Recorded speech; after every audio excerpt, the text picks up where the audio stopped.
Am I your guilty pleasure? If your mom walked into your room right now and she saw you watching me, what would she say? I would say a guilty pleasure is something that you enjoy that you feel that you shouldn't enjoy, whether or not it be from the reputation of the thing that you enjoy, or whether or not it has a quality of it that you think should make it less enjoyable, but you still enjoy it regardless. For me, my two examples are 1. Rich White Man, I'll Take Your Life. Now, Rich White Man is a horrible artist. Someone who I thought was joking with what he was doing. I'm not the best guy out there, and his music's basically about killing you, screwing your girl, flexing, and doing it in all the most basic possible way. That being said, even though I shouldn't like it, I can't help but enjoy it for how aggressive it is, despite the lack of quality. I'm not your wife, I lay a pipe, I fuck your wife, don't give a fuck, I do it all night, don't give a fuck, alright? Yeah, if I do is flex, you already know, cause Rich White Man up, next time, don't give a fuck. The song sounds terrible, beat sounds terrible, the vocals are horrible, but it's enjoyable overall, and that's what I think makes this song a guilty pleasure for me. What's going to be difficult about this video is for your guys' guilty pleasures, because it's very specific to you. I'm going to be going over what you guys assume are your guilty pleasures, but I have a feeling that I'm not going to be aligning with as many things on this video as I might with others. In fact, it's probably going to be a lot of disagreeing with what you guys have to say, so I'm excited to get into it regardless and see what you guys have to throw at me, and hopefully I'll find something that ends up possibly being a guilty pleasure myself. We Are Who We Are, or any early Kesha. This song is the peak in nostalgia for me. This song and a lot of its contemporaries were the sound of some of my most carefree early teen years before life started to get really hard for me. I have so many incredible memories attached to this song, and I can't help but belong to it whenever I hear it. But I can't help but feel crushingly guilty for enjoying it, knowing the abuse Kesha went through to make it. I have a really hard time listening to anything produced by Dr. Luke because of the horrible things he's done and the absolute monster that he is, and it's tainted enough of those songs to make me not want to hear most of them ever again. But early Kesha was just so vital in the sound of the happiest point of my life that I can't help but love it, even though it's a direct product of abuse. This is a fantastic example, considering the fact that, yeah, it feels like this music's aged horribly due to the first of all, the sound of it. Okay, it sounds like trashy 2010s music, but yes, the abuse from Dr. Luke and the whole Kesha story. I'm curious to revisit this song and see if I get anything enjoyable out of it myself. Hot and dangerous. If you're one of us, then roll with us. And no, you don't want to mess with us. Got Jesus on my necklace. Looking sick and sexy fine. Now this song is terrible. It sounds terrible. The synth is really simple and obnoxious. The singing here sounds like trashy party crap. But it does remind me of the good old times when Kesha was a thing, you know, the simpler times, and I think that's exactly what you're feeling here for yourself, that I'm kind of feeling with this song, even though the quality is kind of shit. The song still has a place in my heart.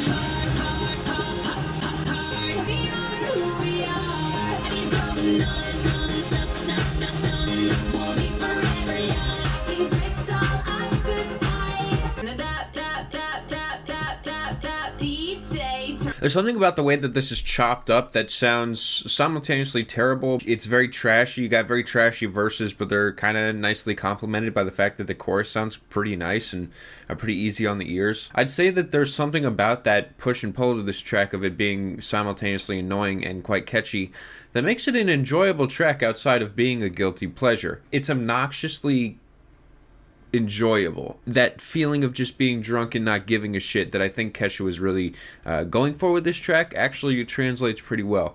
I'm going to overall give this song a 5.9, I think. 5.9. I think that this is a good example of a guilty pleasure, but it's still pleasurable on its own in some regard. Ooh, baby, do you know that's worth? Heaven is a Place on Earth by Belinda, Carlisle. This is probably the most 80s song you'll ever hear, and I unironically love it because of that. The lyrics, the music, and the whole video screams it was made in the 80s. Uh-oh. Ooh, baby, do you know that's worth? Heaven is a place on earth. Dude, she's hot, dude.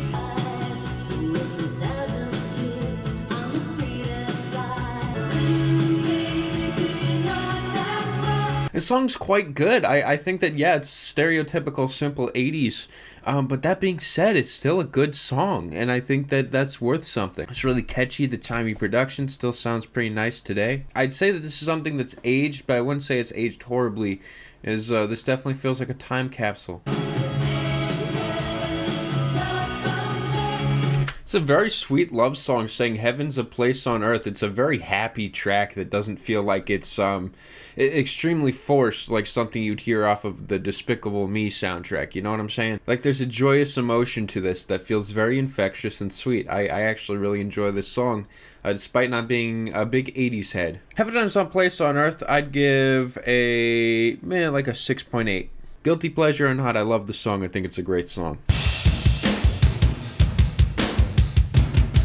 There goes my hero. My Hero by Foo Fighters. While Everlong is generally accepted as a masterpiece by most, the topster-making forum lurker crowd generally writes off the rest of their catalog. I don't know why, nor do I care to learn. I mean, I'm one of those people. I think Everlong is great, and I've literally said I don't give a shit about the rest of Foo Fighters. So you're literally describing me. I'm in that crowd. My Hero is such an impactful song for me because of the powerful instrumental and the simple but heartfelt lyrics. I really love the song. The acoustic performance on Howard Stern is also really nice. I don't necessarily see how this is a guilty pleasure. I mean, I've heard some amazing memes with this track because of how overblown and extreme it is, talking about a hero.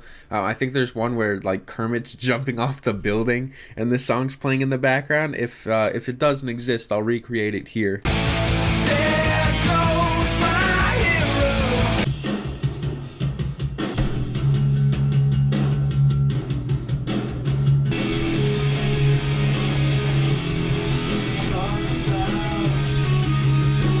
Dude, the riffs are fantastic here. I love the like, the song is actually amazing. Like, I think that it's got some great heaviness to the drums. Everything sounds really tight. It sounds like there's even that, like, Nirvana production brought over, you know what I mean? My hero. You know what? I love Everlong. I think Everlong's one of the best rock songs I've ever heard. One of the highest tier, like, rock tracks that's ever been made. And I'd say My Hero, while it doesn't have the same punch as that track does, it still has some incredible qualities that I think actually makes it not too far off from being at the same quality as Everlong. I really love the sound of this instrumental. I think it's a very passionate vocal performance and a very catchy and memorable track. Regardless, I don't necessarily see how this is a guilty pleasure, as I just think that this is a fantastic track. I'd give this track about a 7.9. Chasing Cars by Snow Patrol. Despite the many "wow, look, it's a Grey's Anatomy" reference comments I've heard about this track, it's so nostalgic for me. I remember hearing it on the radio in too many car rides as a kid, and I just love it. It's somber, it's a little cheesy, but my god, is it heartfelt and dramatic in just the right way. The lyrics, along with the slow build as it goes on, is just too nice to pass up. Now, I have a feeling I've heard this track. The name of it sounds familiar. I'm not sure what exactly you're talking about with the Grey's Anatomy references, but if I had to guess, I'd say that probably the song is a guilty pleasure because it's been ruined by unfunny jokes potentially being used in a television show, or having a show reference in it that just simply is the focal point of the track. It's like a meme song in a way, you know? So I'm curious to hear it myself and judge it based on how it sounds. Oh, I just lay here. Wait, pause. Pokimane sued by Ninja? No, this is fresh. This has nothing to do with Roblox. I'll have to watch that later. Song is very slow, very somber. I've heard this track before, so I'm going to do the classic putting it on 1.5 speed and seeing if that changes anything. If I just lay here, would you love me? See, this song's cheesy, but there's a good reason why it's a hit, and I think it's because this song's much more impactful than a lot of other songs like this, and I think it's the fact that it takes its time, that each line is so potent with "If I just lay here." I don't think this song's terrible. It's definitely not my thing. I think that it's a step above some of the other shit that does sound like this. How to say.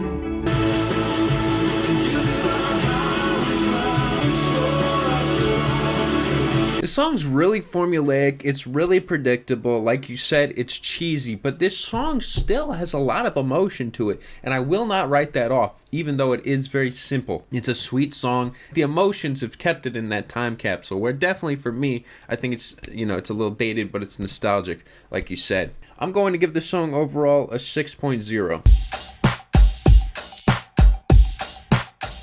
The Sign of Ace of Base, it has a lot of cheesy 90s pop elements that don't age well at all, but it's still a banger, and I'm sure that my mom enjoyed it back in the day.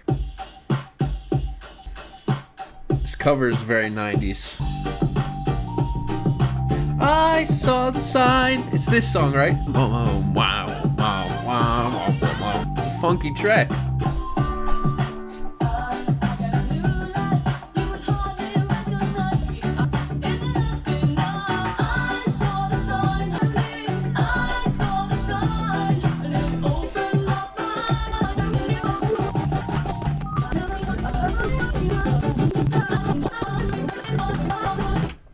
'90s or not, this song still has a groove that I think has stood the test of time. It's very catchy. I find this song to be extremely enjoyable. I enjoyed this song, and I never really felt guilty about this track. I'm going to give this a 7.5. I Ran, A Flock of Seagulls. This song is a quintessential 80s track, so full of cheese and bad hairstyles, but I absolutely love it. It has a fantastic bass line and riff. I think a part to play is the nostalgic factor I have and I associate with the song being a kid playing Grand Theft Auto Vice City. And I run so far away. Okay, it's this song. See, when I saw I Ran by a Flock of Seagulls, I didn't know what the fuck that was, because, like, why would you're running by a flock of seagulls? Like, huh? I mean, like this person says, you can't have an 80s playlist without this song, you know? Sometimes you just gotta shed that guilt and enjoy yourself. Oh, I hear my dasher playing music out of their car. I'm ordering a poke bowl.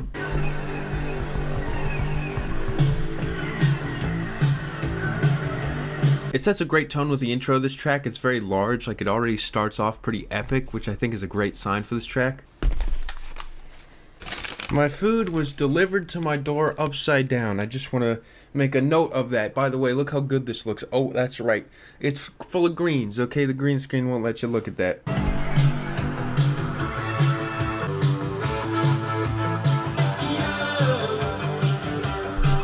I can see the guilt in listening to this song because it does sound very cheesy and it's overplayed.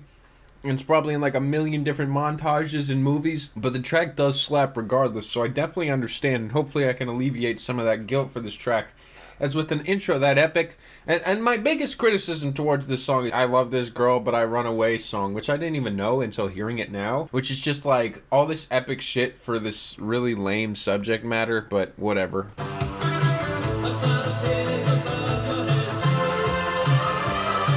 Yeah, I care less about this song as it goes on. It's very formulaic and it just repeats the same shit. Kind of sounding like it was just designed to be a radio hit as it goes along. But regardless, I could definitely see, one, why you're guilty about this. And two, why you shouldn't be guilty about this. I give the song a 6.9. Carly Rae Jepsen and Owl City, Good Time. Now, I'm actually really excited to revisit this one and see how I feel about this, as this track has a lot of nostalgia for me. Extremely catchy and fun song that will always give me a ton of nostalgia. Who would have thought that these two artists' careers would turn out the way that they did, though? Owl City. Owl City who? I mean, the guilt immediately I can see from Carly Rae Jepsen, you know, at the time, her big hit with Call Me Maybe being this overplayed thing that was all over the place. And then, of course, Owl City being Owl City, I can see where the guilt comes in.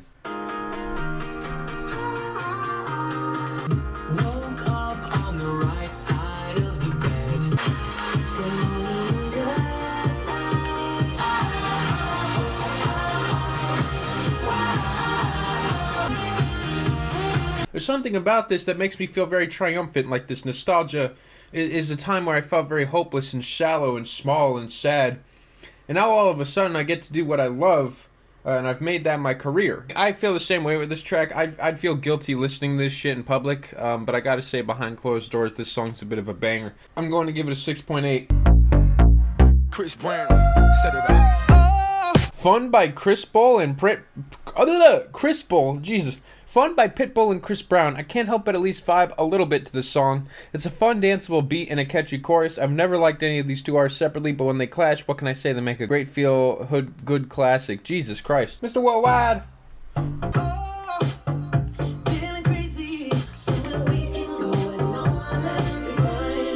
Oh, this is this?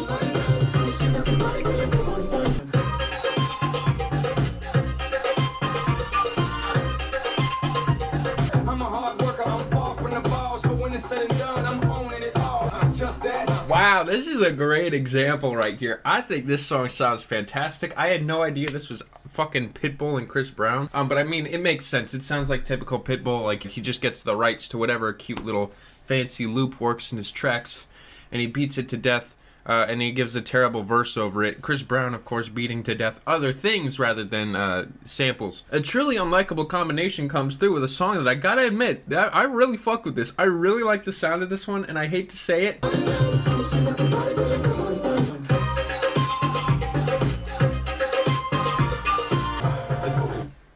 I mean, look, Pitbull's trash, Chris Brown's trash, but the sound of the song is fantastic, and that's definitely worthy of of praise. As I think that somehow these two titans of being terrible people have managed to come together and make something great. And it's not because of them, it's because of the fantastic production. I'm going to give this song about a 6.2. What if I wanted to? My guilty pleasure is The Kill by 30 Seconds to Mars. Oh, fucking Christ. Although I hate this band and Jared Leto, yes, I think it's a pretty good song. It's got nice drum work, good guitar tones, decent vocals, and it's structured pretty well. People seem to agree. Okay, let's give it a shot. Of course, I already feel guilty for looking this up, so this immediately, it's got the guilt part. What if I wanted to break? This legit sounds like a music that would be in the compilation of like a Joker and Harley Quinn montage, okay? This shit sounds awful.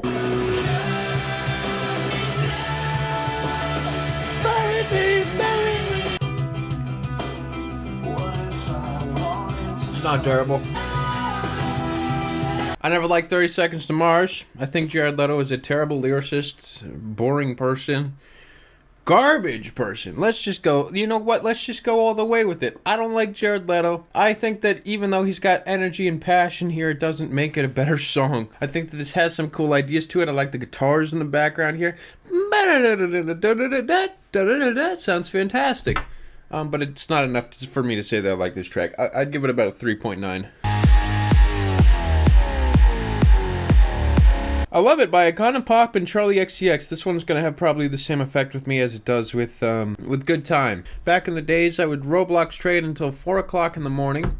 And this song I heard about 1 billion times. I love it. Iconic Pop. I was super embarrassed about this when it first came out. Yep. As a huge Charli XCX fan now, I'm not ashamed to say this song is honestly aged incredibly. It has the perfect amount of cheesy EDM. It was so prevalent back in the early 2010s, and it's an infectious vibe of just partying and having a good time. I can't help but absolutely belt it out in my head when I'm listening to it with headphones, but you won't catch me putting it on the aux anytime soon, LMAO.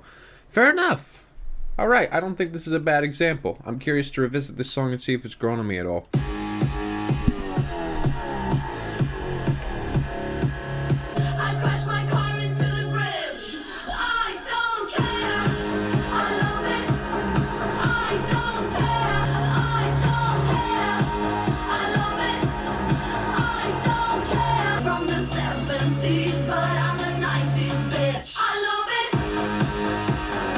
There are parts about this song that I love. I love that descending. It's so unsettling going on throughout the track. But I think that the production on Charli X still sounds really grating and awful. Overall, I don't really love this song. I feel like there's songs that do this but better.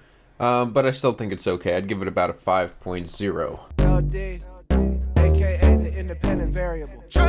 Save Dat Money by Lil Dicky. I know Dave has some pretty fucking awful songs, and there have been some instances where he had some good ideas for songs with terrible execution.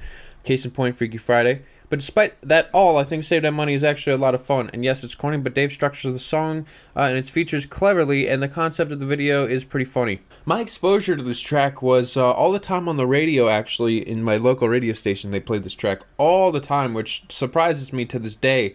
as it's a Lil Dicky song, and it really wasn't even that huge of a hit, so the fact that it was constantly on repeat on the station blows me away. I, of course, responded to this, saying I second this. This was a bop back in the day, and new stuff is astronomically bad. It's hard to imagine ever returning to it. I'm not going to show you guys the music video, as it just is like the song, but like with tons of breaks in the middle for him to talk with his connections. Like, you know, hey, it's Lil Dicky, it's me. You know, I'm talking with Chris Brown. I'm talking with, you know, Tory Lanez. I'm talking with, you know, YK Osiris. I'm talking with, you know, Octavian. I really like the Fetty Wap feature in this track. I really like the Rich Homie Quan feature. I love the fact that he cuts off the Rich Homie Quan feature, saying they can't afford it.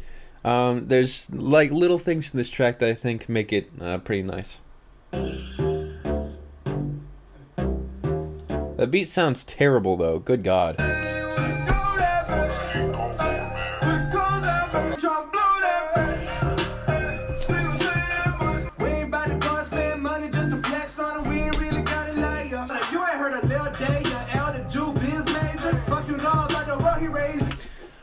I don't like this nearly as much as I used to. I actually find his attitude to be completely obnoxious and unlikable. Wow, what a shock. I actually find this to...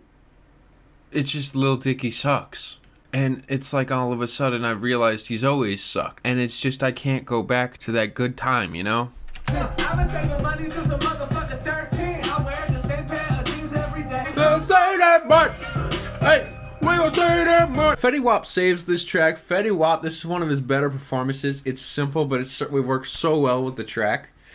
And then we got Rich Homie Quan. I loved Rich Homie Quan's inclusion. All of them bitches acting holy, ain't got no God. Quan, what does this have to do with saving money, though?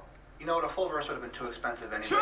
Haircut several months in between, homie. Hit the motherfucking lights when I leave, homie. Take another chicken, I don't even care. Now the applies to both dating and wings. As I've gotten older, and Lil Dicky's career has essentially just gotten worse. You can't really have it both ways. He's trying to be funny and serious at the same time, and it just fails on both fronts. He doesn't sound serious. He doesn't sound like he's taking it all that serious, and the lines that are funny aren't really all that funny.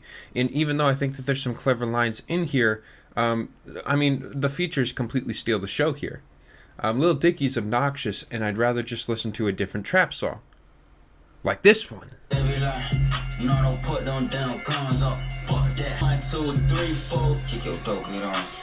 I'd give Save That Money probably about a 2.8. Safety Dance by Men Without Hats. The synth line puts a big stupid smile on my face every time I hear it. I know objectively none of the parts of the songs are good, but they're all so silly and expressive it works like magic somehow. Ah, this song.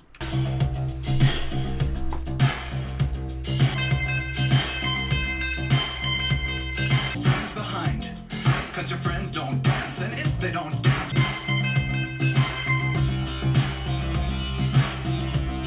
I love how this song builds. I love the fact that the synth that I'm looking for comes in a minute in, and like this song really transforms as it goes along. The song's catchy as hell. It's got a hell of a groove. There's a reason why this song's a big hit, and I can see it. I can also understand feeling guilty listening to this track. It's a bit of a meme. It's kind of dated. It's ridiculous. The song is goofy as hell. The way that they sing sounds ridiculous, but I could totally see this being a guilty pleasure for anyone even liking this track. In fact, you wouldn't catch me dead listening to this song, okay? I'm too busy bumping Nardo Wick, all right? You know what I'm saying? No guilt, no shame.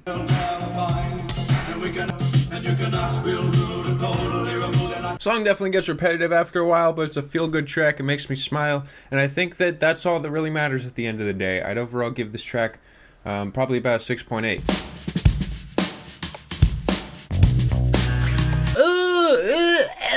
I Miss You by Blink-182. Yeah, you should feel guilty about this one.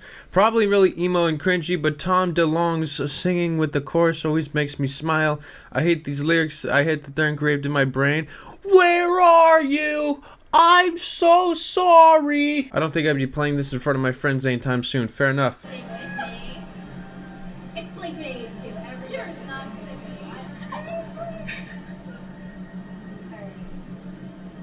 Where are you?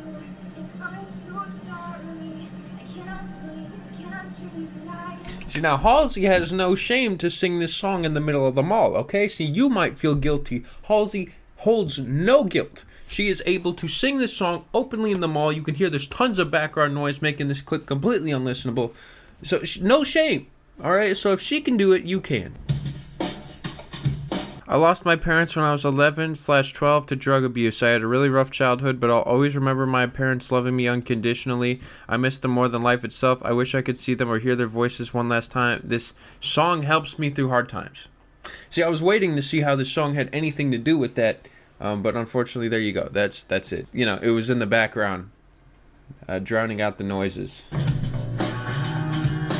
I love that my rock mix still includes All in the Family by Korn. This is what happens with these videos, since I'm listening on my main account, is these terrible songs that I explore end up becoming my mix of things that if I ever want to listen to a YouTube playlist, they assume that I love all these tracks. The sacrifices I make for you guys. Hello there, the angel from my nightmare, where you can always find me. And we'll have Halloween on Christmas, we'll wish this never ends. Where are you? And I'm so sorry. Strange darkness comes creeping on, so haunting every time. I'm on you, you're already a voice inside my head. Despite the fact that this song is over the top emo with just some ridiculous lyrics, I can absolutely see this being a guilty pleasure, or even just a pleasure at that, but definitely a guilty pleasure, as I would not be caught dead listening to this track, but yet I'm still quite entertained by it. There's something interesting to following along with these really corny and cheesy lyrics. Not my thing at all, but I will say, considering the boring shit that Blink-182 has made, I'd take this over the top cringy crap over them not trying to at least make something like this. I'm going to give this, again, not my thing, probably like a 4.8, but that's significantly higher than I thought I was going to give it. La La Land by Demi Lovato. I remember rocking out to this during my Disney Channel days, and it still holds up. The rhythm and guitar driving, the melody, strong guitar solo, blah blah blah, mixing good. Okay. Where are you? And I'm so sorry. Oh my god.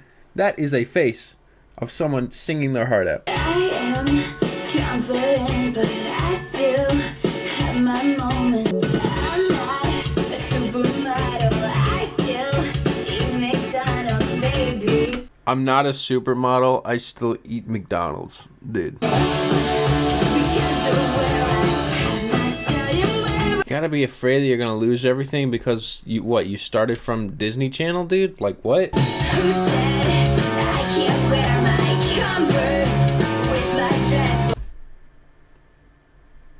Okay, this is not my thing. I'm gonna slap a fucking 2.0 on this shit. Say, fuck, I mean, good for her. She seems quite happy that she could wear Converse with a dress. Okay. Yeah, no, not my thing. Do you guys push P on a daily basis? Please let me know in the comments. So this is the top songs globally right now. A, B, C, D, E, F, U, of course, the #1 fucking song in the world. Love seeing that. Heat Waves, one of the worst songs to come out in the last 2 years. Of course, it's #2. Enemy, that terrible song from Arcane, of course. And of course, Pushin' P, okay? Pushin' P. Yeah, turn me up. Can't Get You Out of My Head by Kylie Minogue. Minogue is an absolute rammer. It's one of my absolute favorite songs to sing at the top of my lungs driving. But pulling up to a light with someone next to you and then you blasting this does feel you ashamed. Fair enough. Fair enough. God damn, these graphics. Incredible. La la la la la la la.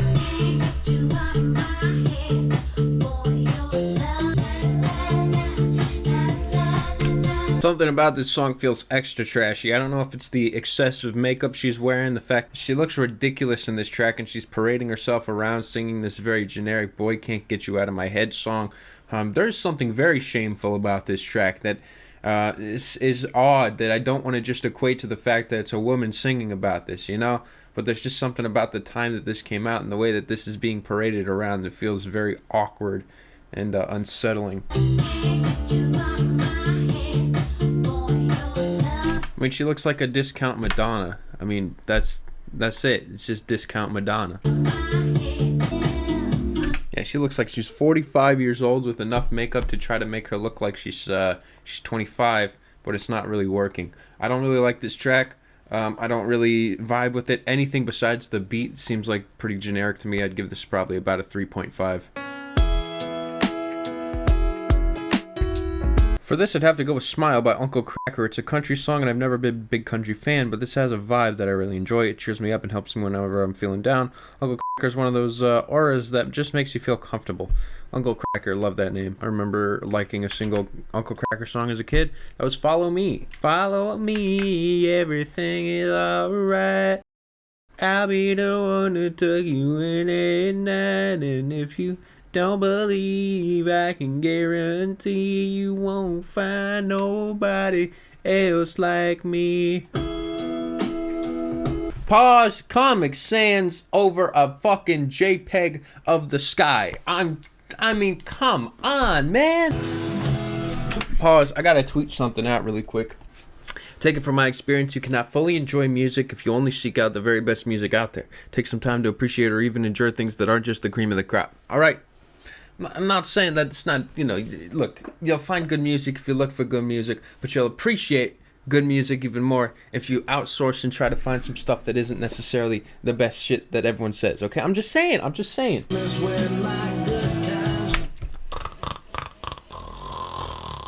Boring!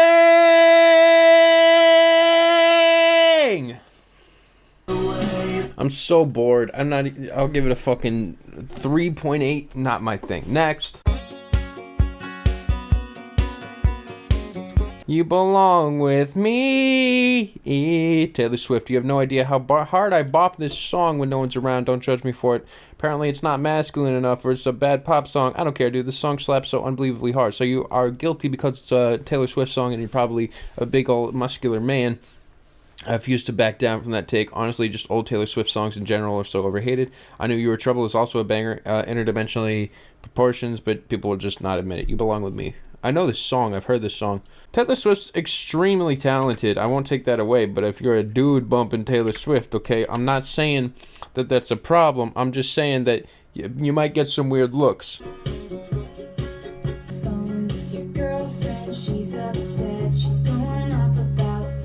I wear t-shirts, she's all captain, and I'm on the bleachers. I'm alone, so why can't you see? This song is spectacular, and I understand feeling guilty about this track, but I will say at least you're listening to a good Taylor Swift song.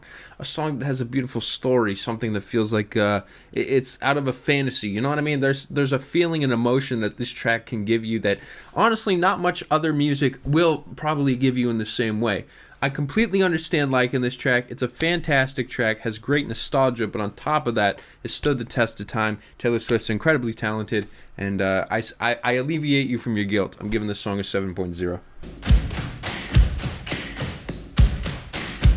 It's Time by Imagine Dragons. They are a less than amazing artist, to put it politically, but this song was entirely my introduction to music, and that wasn't country or 80s hits from my parents played when I was growing up. I still listen to it every now and again. Now, I have listened to every single Imagine Dragons album. I really wish I would have recorded this, but I made a video with William Moranci. We ended up, or we did a full stream where we listened to every 21 Pilots. We listened to every Imagine Dragons album. Every Imagine Dragons album, and I gotta say, It's Time has to be the only song that I unironically enjoyed from every single, like out of everything that I heard from them, that was like the only good song. It's Time is the only Imagine Dragons song in my opinion. It's like everything else is either aged horribly, was terrible on release, or is agonizingly bad. I completely understand the shame of listening to Imagine Dragons and subjecting yourself to Imagine Dragons, but at least if you're listening to It's Time, you're listening to a good Imagine Dragons song. So fair enough. Let's see what other people have to say. Yep, their best song, I see calling it a guilty pleasure because it's Imagine Dragons, but this song is really good. Good choice. Yep. Dan Reynolds sings like he truly means them with the lyrics. Yes, I really like this song. I'm so glad that this was brought up, as I feel like at least you have guilt, like you enjoy a song that is good, you know, at least.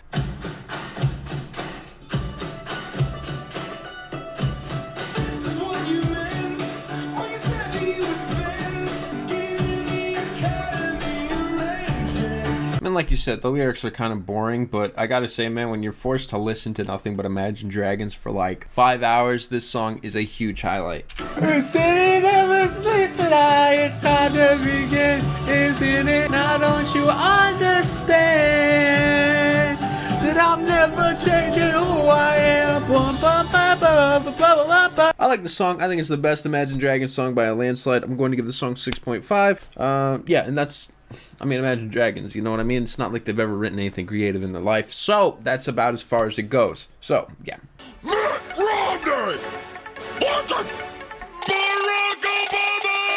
Epic rap battles of history, Obama vs. Romney. God damn, I was not expecting to see this one. I would say their whole discography as opposed to just one song. I think the experience... I agree. I feel like... Look, I think Epic Rap Battles gets a lot of shit. But I think that in terms of, like, YouTube musical outfits, they're definitely one of the better ones. But to me, what they do is pretty funny, and the bars are mostly playful and lighthearted. Yeah, a lot of people think it's like, oh, it's super cringe. I've never seen what they've done is serious. I don't feel like they ever take it all too seriously, and I think that's one of the reasons why it works so well. They got a couple of bangers in there, but if I was to pick specifically, I'd say Obama vs. Mitt Romney is such a playful look at an otherwise serious political situation and time capsule for the zeitgeist of 2012 elections. I'm excited to listen to this one again. It's a really fun one. And I'll also say that, like, the people they cast for, like, Obama and Mitt Romney, like, the fact that the impressions are so spot on also makes this such a fun watch. Went down in that 2008 election. You're a decent politician with a winning complexion. You'll be left evicted and with no job. Raw rhymes stronger than my jawline. They do it in a way that's entertaining, you know, where it's still joking, even though it's somewhat serious. It's like what Lil Dicky tries to be, but with actual solid execution, making it a bit of a banger and just enjoyable on a very theatrical level. You 4 years to drop unemployment down below 8%. It's as if they just took, like, the debates, like the actual debates between them, and then just, like, fucking cracked them out. Was a great man. You must be what's left. Republicans need a puppet and you fit. Anyways, I've watched this a million times. It's probably copyrighted. Worth watching, going out of your way to watch. I listened to all of Ray William Johnson's shit. I'm considering going back and revisiting all of ERB. Because this stuff actually, I think, has aged really well. They actually put so much effort into these. But on top of that, it's like, it's good writing. It's comically over the top at this point where it's not like stupidly, you know, like, oh, hi, I'm Mitt Romney, I'm stupid. It's like, he's trying to win the rap battle. And that's what makes it entertaining, is it feels like it's actually intense. Like, it's as if they turned the lame debate, right? The standard debate into fucking, you know, like an anime fighting style battle. I love it. You can't make me hate this shit. I love the fact that I'm watching it now and I don't hate it. I'm hoping other people feel the same way as me, because I really, really enjoy this shit. I'd give this 7.3. And that's because I have to put it on the same scale. Okay? Imagine if this wasn't on the same scale as everything else. I'm just saying. Careless Whisper by George Michael. The saxophone intro has been used so many times in pop meme culture, but you can't deny how groovy it is. Plus, it has some of Michael's best vocal delivery, especially during the bridge. I kind of feel the same way about the James Brown song that's used in the Spider-Man 3 dancing, where I think that song is, like, absolutely incredible, and James Brown is just fucking amazing in every single way. So, yeah, I'm probably going to feel the same way about this. Oh, it's this one. Yeah, no, this song is a bit of a banger. And now, of course, I've watched streams that have used this song unironically in the background, like, without memes, and I can actually, because of that, see, like, outside of that meme a little bit. But yeah, this definitely became the sex sound effect, that's for sure.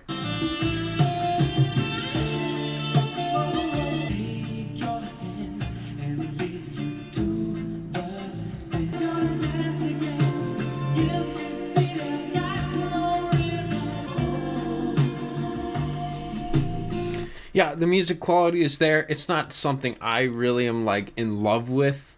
I think the writing sounds a little robotic. Just something about this that I get the same feeling when I listen to, like, a Rick Astley song, you know what I mean?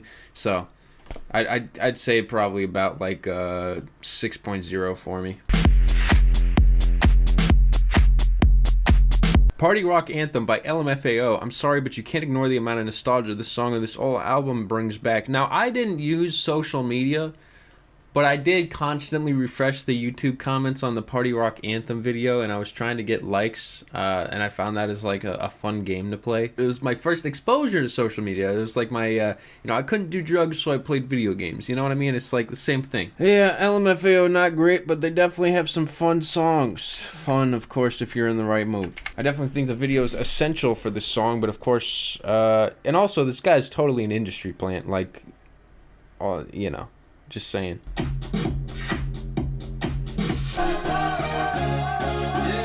Let's go. Party rock is in the house tonight. I don't personally hate this song, but I wouldn't be caught dead listening to it, so this is a good example. East by Earl Sweatshirt. I get that people dislike the beat and super repetitive, but I think it's weird and unique and I don't mind it at all. I think that Earl's off-kilter flow works with the track. See, I think East, the problem with East is it's just like all the other songs he was doing, these very short-form songs with samples, but the song sounds really weird. And I gave, of course, my own example of this song, which people love. Of course, I have my own version of this song. I have to clarify that it's not my version because I've made a lot of versions of songs. I wish that I made this one. It's so good.